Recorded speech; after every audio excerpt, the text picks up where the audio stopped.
आप देख रहे हैं खबर अपने एमपी की। मैं हूं आपके साथ दिव्यांश शर्मा। सबसे पहले इस वक्त की बड़ी खबर सिंगरौली से, जहां सीवरेज सुधारने के दौरान 3 मजदूरों की मौत हो गई।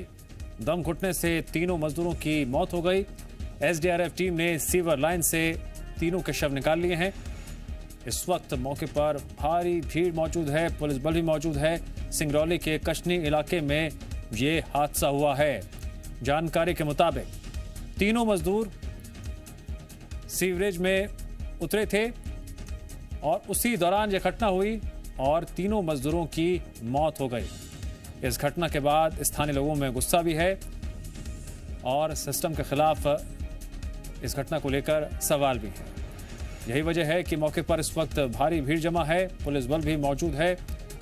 हालातों पर नजर बनाए रखी गई है। कशनी इलाके में यह हादसा हुआ है, जहां दम घुटने से 3 मजदूरों की जान चली गई। क्या जब तीनों मजदूर सीवर में उतरे थे उस वक्त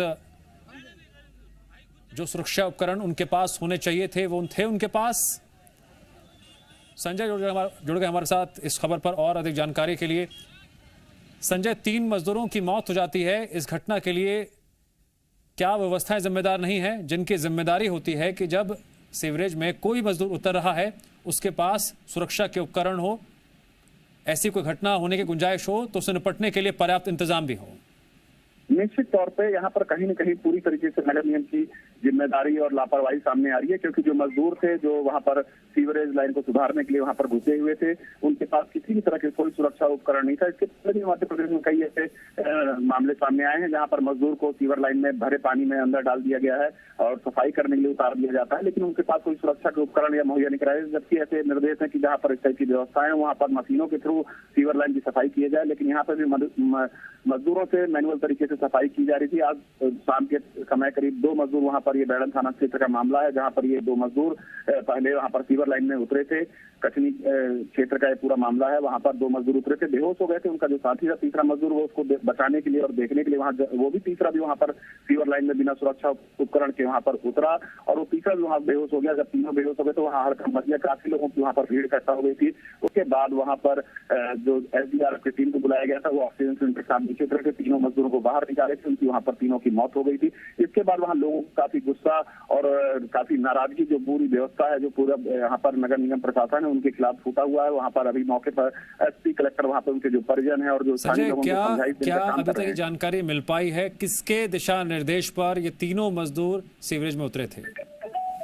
अभी ऐसा कोई वहाँ पर जिम्मेदारी लेने को तैयार नहीं है, ना ही नगर निगम के कोई जो आला अधिकारी हैं वो इस मामले में जिम्मेदारी लेने को तैयार हैं कि अभी वो वहाँ पर किसके निर्देश पे गया था। लेकिन निश्चित तौर पे कहीं न कहीं पे नगर निगम जो प्रबंधन होता है, जो प्रशासन होता है, उसकी जिम्मेदारी है कि नगर की जो नाली की सफाइयाँ होती है, सीवर लाइन की सफाई होती है, उनके निर्देश पे ये काम होते हैं। लेकिन यहाँ पर पूरी तरीके से लापरवाही थी, जिससे आज 3 मजदूरों की वहाँ पर मौत हो गई है। ठीक है, ये सीवर लाइन में तीनों मजदूर उतरे थे और दम घुटने से तीनों की मौत हो गई। इस वक्त प्रशासन भी मौके पर मौजूद, पुलिस की टीम भी मौजूद, वहीं काफी संख्या में लोग भी मौजूद हैं। स्थितियां बेहद संवेदनशील भी हैं और गंभीर इस लिहाज से कि आखिरकार किसकी लापरवाही के चलते तीनों मजदूरों की मौत हुई और जिस वक्त ये सीवर लाइन में उतरे थे उस वक्त इनके पास सुरक्षा उपकरण क्यों नहीं थे? संजय, जानकारी के लिए आपका शुक्रिया। भोपाल में सीएम आवास पर थोड़ी देर में बैठक होने वाली है। सीएम शिवराज मंत्रियों की बैठक लेंगे। माना जा रहा है कि इसमें कल हुई बैठक को लेकर चर्चा की जा सकती है। साथ ही आने वाले उपचुनाव और कुशाभाऊ ठाकरे के जन्म शताब्दी वर्ष को लेकर मंत्रियों को जिम्मेदारी भी दी जा सकती है। इसके अलावा सरकार के कामकाज में कसावट लाने को लेकर भी बैठक के दौरान बातचीत की जा सकती है, माना जा रहा है। इस दौरान सीएम शिवराज सिंह सरकार और संगठन के बीच तालमेल को लेकर मंत्रियों को जरूरी दिशा निर्देश भी दे सकते हैं। मुख्यमंत्री शिवराज सिंह चौहान कल रैगांव के दौरे पर रहेंगे। 15 दिन में दूसरी बार है जब मुख्यमंत्री का रैगांव का दौरा है। सीएम शिवराज यहां 12 से ज्यादा गांव में जनदर्शन कार्यक्रम में हिस्सा लेंगे। इसके साथ ही रैगांव के कोठी में मुख्यमंत्री एक जनसभा को संबोधित करेंगे। मुख्यमंत्री के दौरे को लेकर सतना प्रशासन भी तमाम तैयारियों में जुटा हुआ है। रैगांव विधानसभा में उपचुनाव होने वाले हैं। बीजेपी विधायक जुगल किशोर बागरी की मौत के बाद यह सीट खाली हुई है।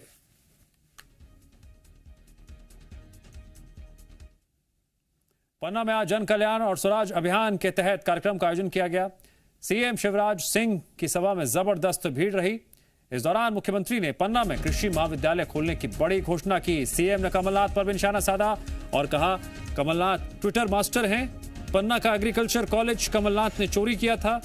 मुख्यमंत्री ने मंच से ही पेयजल व्यवस्था से जुड़े अधिकारियों को फटकार लगाई और कहा पन्ना शहर और ग्रामीण क्षेत्रों में रोज पीने को पानी मिलना चाहिए। वहीं सीएम ने प्रशासनिक अधिकारियों को गरीबों को आवासीय जमीन का पट्टा देने के भी निर्देश दिए और कहा पन्ना जिला मुख्यालय मंदिर से मंदिर को जोड़ा जाएगा और इस मार्ग में मंदिर से संबंधित कलाकृति और जानकारी लिखी जाएगी, जबकि पोषण आहार बनाने का काम महिला स्व सहायता समूह को दिया जाएगा। पन्ना में किलकिला फीडर का अतिक्रमण हटाया जाएगा ताकि पन्ना के तालाब भरे जा सकें। कार्यक्रम में बीजेपी प्रदेश अध्यक्ष वीडी शर्मा, प्रभुराम चौधरी और ब्रजेंद्र सिंह मंच पर मौजूद थे।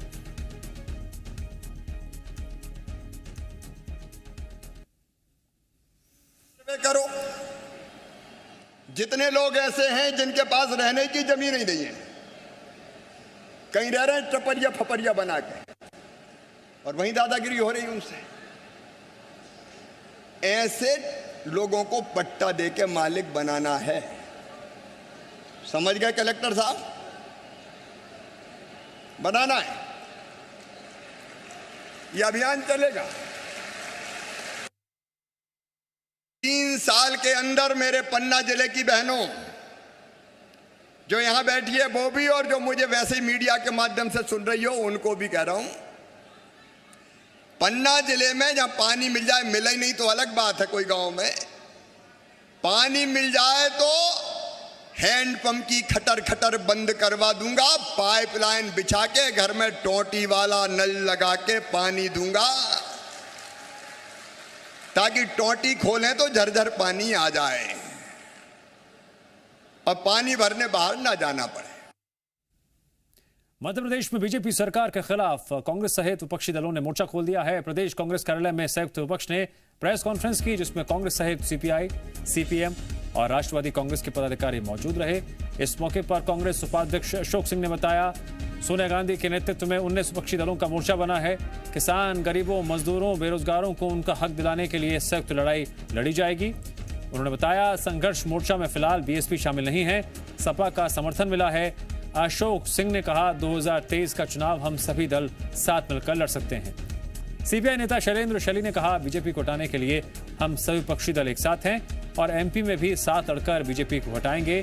वहीं सीपीएम के राज्य सचिव जसविंदर सिंह ने सरकार पर हमला बोलते हुए कहा मध्य प्रदेश में तालिबानी शासन चल रहा है, हर वर्ग के साथ अत्याचार हो रहा है, सदन में प्रदेश की जनता की बात सत्ता पक्ष नहीं करने देता। एमपी के मुद्दों को जोर शोर से उठाकर सरकार को हटाने का काम हम सब मिलकर करेंगे। वहीं कल सभी विपक्षी दल नीलम पार्क में सरकार के खिलाफ धरना भी देंगे। एकजुटता के प्रदर्शन का पहला पड़ाव है जो 20 सितंबर से शुरू होकर 30 सितंबर तक पूरे देश में चलने जा रहा है। उसके बाद भाजपा को सत्ता से हटाना, क्योंकि देश को बचाने के लिए, देश की आज़ादी और लोकतंत्र को बचाने के लिए भाजपा को सत्ता से हटाना बेहद आवश्यक है। उसको जिस तरीके से मध्य प्रदेश सरकार संरक्षण दे रही है, उस सब के खिलाफ एकजुट होने की आवश्यकता है और इसीलिए ये जितने भी प्रश्न हैं, उन सारे प्रश्नों को लेकर जो है कि हम लोग एकजुट हैं। जो आदिवासी का अत्याचार हो रहा है और भी अभी ग्वालियर में जो हुई घटना, उसको लेके सभी दल हुए हैं और अभी तो ऐसी कोई बात नहीं है चुनाव को लेके, वो तो राष्ट्रीय लोग तय करेंगे। इसका निर्णय अभी आदरणीय हमारे पूर्व मुख्यमंत्री और अध्यक्ष कमलनाथ जी लेंगे आने वाले समय में। चुनाव भी सर आप लोग साथ में लड़ते हुए नजर आएंगे? संभावना तो यही है, संभावना यही है कि सब लोग मिलकर इस देश को और प्रदेश को बचाने का कार्य करें। मध्य प्रदेश में माफियाओं के खिलाफ कार्रवाई जारी है। माफियाओं से मुक्त कराए गए जमीनों पर प्रशासन ने अब एक्शन प्लान भी तैयार कर लिया है। जो भी जमीन माफियाओं से मुक्त कराई गई है वहां पर स्कूल, वृद्धाश्रम और सरकारी दफ्तर के साथ ग्रीन फील्ड विकसित करने के लिए राज्य शासन को प्रस्ताव भेजा गया है। प्रस्ताव को राज्य शासन ने सैद्धांतिक सहमति दी है। साथ ही इसे जल्द ही प्रदेश में लागू करने की भी तैयारी है। 2 साल से चल रहे माफियाओं के खिलाफ अभियान में 2000 हेक्टेयर की करोड़ों की संपत्ति मुक्त कराई गई है। इंदौर, ग्वालियर, जबलपुर, भोपाल में यह कार्रवाई अब भी जारी है।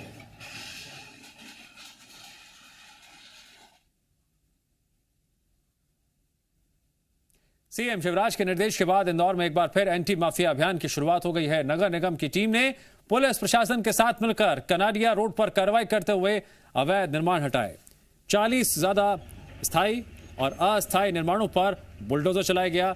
लगभग 1000 करोड़ रुपए की जमीन पर यहां पर कब्जा किया गया था, जिस पर कार्रवाई की गई। दरअसल यहां सौरभ पटेल और एक अन्य व्यक्ति ने मिलकर सीलिंग की जमीन पर अतिक्रमण कर लिया था। इसके साथ ही यहां पर दुकान बनाकर अवैध तरीके से किराया भी वसूला जा रहा था। प्रशासन ने मामले में जांच के बाद एफआईआर दर्ज करने की भी तैयारी कर ली है। अभी तक 100 से ज्यादा अवैध कब्जों पर प्रशासन का बुलडोजर चल चुका है। नगर निगम की इस कार्रवाई का जायजा लिया जी मीडिया संवाददाता अंशुल मुकाती ने। कार्रवाई की जाएगी और इनकी संपत्तियों को गिराने की कार्रवाई की जाएगी ताकि आर्थिक रूप से इनकी कमर टूट सके। कई अधिकारी यहां एमपी सरकार ने एंटी माफिया अभियान के तहत कार्रवाई और एक्शन प्लान पर कांग्रेस ने सवाल खड़े किए हैं। कांग्रेस का आरोप है सरकार के संरक्षण में बीजेपी नेता ही अवैध कब्जा कर रहे हैं और सरकार दिखावे के लिए कार्रवाई कर रही है। कांग्रेस के मुताबिक सरकार रेत माफिया पर सख्ती नहीं कर पा रही है।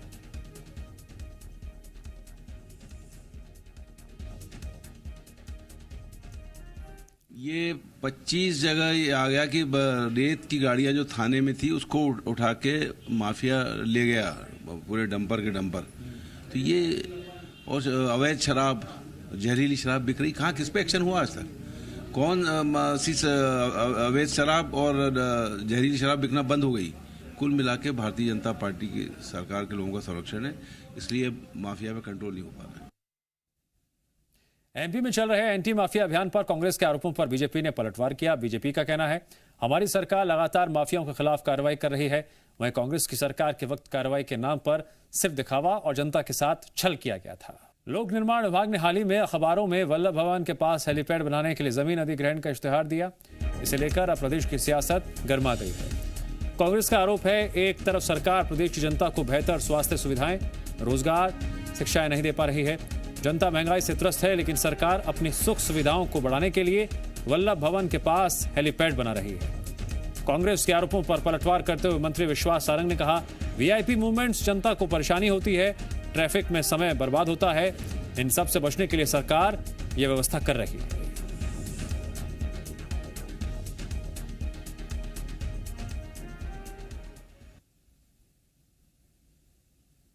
ये उनकी योजना है तो ये तो इस पे भारतीय जनता पार्टी को बोलना चाहिए, लेकिन आज ये अवसर नहीं है कि इस तरह की चीज़ें बनाई जाएं, इन पर पैसा खर्च किया जाए।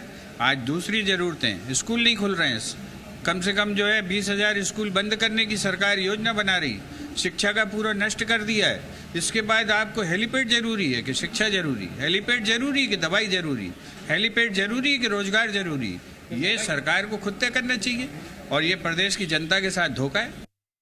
ये सुविधा नहीं है, ये जनता को असुविधा ना हो उसके लिए है। क्योंकि बहुत बार ऐसा होता है कि कोई वीआईपी यदि शहर को क्रॉस करके एयरपोर्ट तक जाता है तो जनता को बहुत असुविधा होती है और उसके कारण खर्चा भी सरकार का बढ़ता है। इसीलिए ऐसी व्यवस्था करने का आगे व्यवस्था की जाएगी कि जिससे कि जनता को कोई दिक्कत ना आए। आईसीएमआर और foundation of new innovation diagnostic दुनिया भर के 11 देशों में बैक्टीरियल और वायरल फीवर पर रिसर्च कर रहा है। इसके लिए देश भर के 4 अस्पतालों का चयन किया गया है, जिसमें चंडीगढ़ और कोलकाता के साथ साथ जबलपुर के आरडी गार्डी मेडिकल कॉलेज और बिलासपुर के गनियारी अस्पताल का नाम भी शामिल है। देश में पहली बार बैक्टीरियल और वायरल पर साल भर चलने वाला लंबा शोध किया जा रहा है। रिसर्च के दौरान इन अस्पतालों में 6 महीने से लेकर 60 साल तक के लोग बैक्टीरियल इन्फेक्शन और वायरल की महंगी जांच मुफ्त में करवा सकेंगे। इससे मरीज में बैक्टीरियल इन्फेक्शन और वायरस का पता लगाया जाएगा, जिसके बाद सही एंटीबायोटिक और दवाइयों का चयन कर बीमारियों का सही इलाज किया जाएगा। रिसर्च के बाद गैर जरूरी टेस्ट पर भी लगाम लगेगी। 1 साल तक चलने वाले इस रिसर्च में 1600 वयस्क और 1500 बच्चों पर टेस्ट किया जाएगा। रिसर्च की रिपोर्ट केंद्र सरकार और आईसीएमआर को सौंपने के बाद ट्रीटमेंट का प्लान देश भर के अस्पतालों में लागू होगा। तो अल्टीमेटली जो भारत सरकार का इसमें उद्देश्य है वो ये है कि इन मशीनों की उपयोगिता कैसी है और इसका उपयोग अल्टीमेटली पेरिफेरल हेल्थ सेंटर यानी कि प्राइमरी हेल्थ सेंटर पर किस प्रकार से मरीजों को अच्छा उपचार देने में इनका उपयोग किया जा सकता है या नहीं। बेसिकली ये समझिए कि इसमें से कई जो जांचें हो रही हैं वो काफ़ी महंगी हैं, जो हम सामान्य तौर पर मरीजों को बोल ही नहीं पाते करने के लिए। और यहाँ वक्त है ब्रेक का।